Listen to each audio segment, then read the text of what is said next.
ये किस बात को लेकर ये विवाद हुआ था? विवाद ये सिर्फ एक टॉयलेट करने के ऊपर हुआ था। और ये टॉयलेट करने के ऊपर और ये जो चुनाव जो हुए थे इनके ऊपर रंजिश चल रही थी इनकी। तो अभी आपकी तरफ से कितने लोग बंद हैं, क्या पूरी जानकारी बताइए आप। हमारी तरफ से अभी 7 लोग बंद हैं, जिससे कि 4 लोगों ने चालान 19 तारीख को कर दिया था। अभी 3 जो मौजूद थाने में अभी बंद हैं, उनका ना चालान कर रहे हैं ना उनको छुड़ा रहे हैं। क्या नाम है सर आपका? मेरा नाम जयंत है जी। जी, क्या घटना है? घटना ये हुई, लोकेश का भाई है सुमित, वो मुझे चक्की पे से लाया लेवा के और यहाँ आके लेखराज प्रधान ने मेरी जेड वाले पीछे से, और उसने फिर उन्होंने 8-10 जने ने पकड़ के मुझे मार लगाई, मार भी बहुत कैडी लगाई है जी, निशान भी है शरीर पे। और हमारे घर में बहू बेटी ने बदतमीजी करी, गोली चलाई यहाँ पे आके, और गोली चलाई घर में घुस घुस के मारे। क्या साले चमार के 1.5 साल आज तुम्हें जाति सूचित करते हुए उनने बहुत बदतमीजी करी। और लेडीज ने जनानी ने लेटरिन पानी से रोक रहे हैं, घर में से निकलना दे रहे, रात को हथियार लेके डोलते हैं। तो हम पे भी लाठी डंडा लेके आए हैं और प्रधान ने गोली चलाई है। और हमारे घरों में आया कि हम पे औरतों पे और उन पे आके झगड़ा किया है। हमारी लड़कियों को छिड़ रहे हैं। हमारे तो बच्चे भी कह रहे हैं मम्मी चलो मामा के पास चलते हैं, ये हमें लोगों को निकलने नहीं देते हैं। जहाँ भी गली में जाते हैं वहीं को हमें धमकी देते हैं कि साले तू बिरसी का लड़का है और तेरे पापा को ख़त्म करेंगे, तेरी मम्मी को ख़त्म करेंगे। और मुझे प्रधान उल्टी सीधी गाली देता है, मारा चोट तुझे फलाना कर दूंगा, ढैंका कर दूंगा। तो मैं डर के मारे उधर भी नहीं जा रही पल्ली तरफ को, ना अपनी जेठानी के पास जा रही। आप बताइए।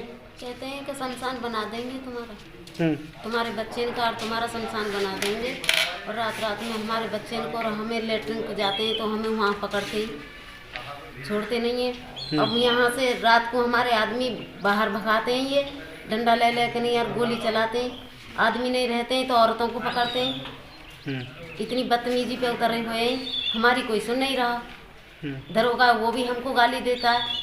देखिए, चुनावी रंजिश तो हमारी पहले से चली रही थी इनसे, जो कि 18 तारीख का मामला है। हमारे 2 भाई अपने यहाँ पर मंदिर है अपने समाज का ही एक, वहाँ पर बैठे हुए थे। तो उनमें से जिसको एक टॉयलेट लगी, टॉयलेट करने के बहाने वो रास्ते पे खड़ा हो गया और साइड में जाके पेशाब कर रहा था। तो करने के बाद एक बुग्गी में एक व्यक्ति कम से कम 4 लेडीज लेके आया था अपने साथ, जैसे कि वो ठाकुर लोगों के समाज के थे। तो उन्होंने दूर से देख के अपना साइड होके टॉयलेट बंद करके अपने उनसे गलती मांगी, भाई देखो मेरे सामने आप आ गए हो तो मेरे से गलती हुई है। घर पे भी आके गलती मांगी उनके पिताजी से फिर भी कुछ नहीं कहा। फिर उसके बाद इन्होंने कोई साजिश रात को रची। रात को साजिश रचने के बाद जो हमारा एक भाई जयंत है, उसको ये रास्ते में से बुला के लेके आए, ना भाई तुझे पिताजी बुला रहे हैं। पिताजी बुलाने के बाद इन्होंने गली में आके हमारी में उसको इतनी बुरी तरह से रहमी से इतनी लाठी डंडे सरिये जो भी उनके साथ जो भी उनके पास था सबसे उन्होंने मार पिटाई करी, बहुत बुरी तरह से तोड़ दिए वो। फिर भी उन्होंने ऊपर से छत पे से चढ़ के ईंटें बरसाई, फायरिंग की।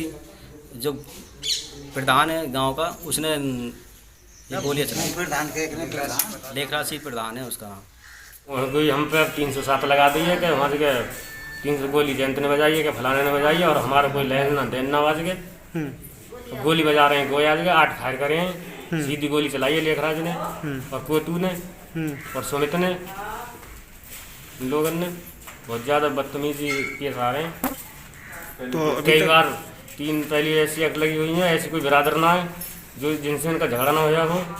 आगे जो पुलिस प्रशासन के सामने लेखराज प्रधान ने खुद 2 गोलियां चलाई थी। हमने फ़ोन किया था थाने में भी, लेकिन हमारी थाने से कोई सुनवाई नहीं होती थी। 110-76 पे भी कॉल की थी, पुलिस प्रशासन 2 घंटे बाद आया था। 2 घंटे यहाँ पर खूब जमकर लड़ाई हुई है, खूब जमकर फायरिंग हुई है, लेकिन पुलिस प्रशासन की तरफ से हमारी तरफ कोई हुई नहीं है। गोलियां भी चली थी? गोलियां भी चली थी यहाँ पे बहुत। जो मेन जो गांव का प्रधान है ना, लेखराज प्रधान, उसने 8 गोलियां चलाई थी हमारे ऊपर, घरों के ऊपर। हमारे घरों में इन्होंने ईंट पत्थर जो घर में घुस के मारे हैं जी, ये बहुत बुरी तरह से।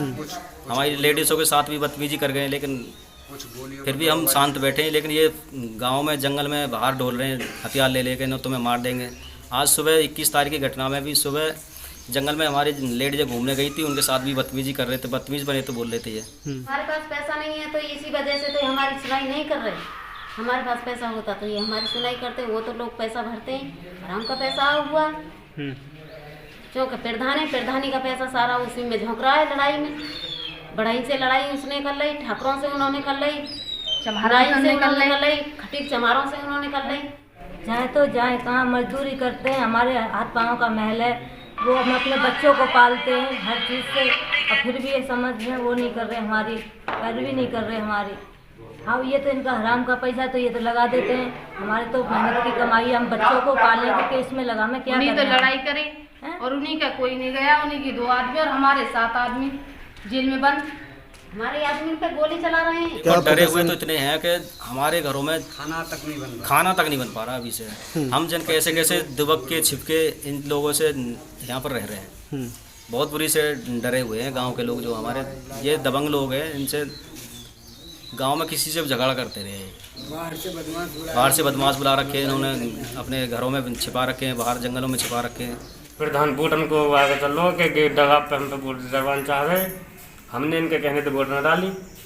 तो वह दिन जो जिस प्रधान की जीत के आया उसे गोली तो मारने की धमकी दे रहे हैं कि आज माला पैर का गोली मार देंगे। तो वोट इनके कहने तो ना गिनने पे वो घुस खारा की हम तो। पुलिस की तरफ से आपके लिए कोई पुलिस की तरफ से आते हैं तो वो खुद भी हमें गाली दे के चले जाते हैं। पुलिस की तरफ से तो हमें भरोसा कुछ है नहीं। पुलिस वाले आए तो उन्होंने उल्टा सीधा कह के चले गए। हम उन पर भरोसा नहीं कर रहे बिल्कुल भी, क्योंकि वो हमारे ऊपर ही उल्टे सीधे मुकदमे दर्ज कर रहे हैं। उन पर भरोसा कैसे कर लेंगे हम? कम से कम इस प्रधान के ऊपर जो जिसने ये साजिश रची है, इसके ऊपर कम से कम गांव के 10-15 केस हैं। SC ST एक्ट भी लगे पड़े इसके ऊपर, लेकिन इसके साथ में कोई कार्रवाई नहीं होती यहाँ पे, ना जेल जाता ना कुछ होता। अच्छा, सुनने में आ रहा है कल भी प्रशासन के लोग, कोई अधिकारी आपके पास आए थे, क्या बोल के गए? कोई बात हुई उनसे? हाँ, उनसे बात हुई थी, वो भी धमकी दे गए थे। एक पुलिस वाला उनमें से कांस्टेबल था, उसने भी यहाँ पे जाति सूचक शब्द कहते हुए गाली दी थी। चमार लोग हो तुम, तो ढेड़ी लोग हो, ये लोग, उल्टा सीधा कह के गया था जी। वो बहुत बुरी तरह से हमारी लेडीज के साथ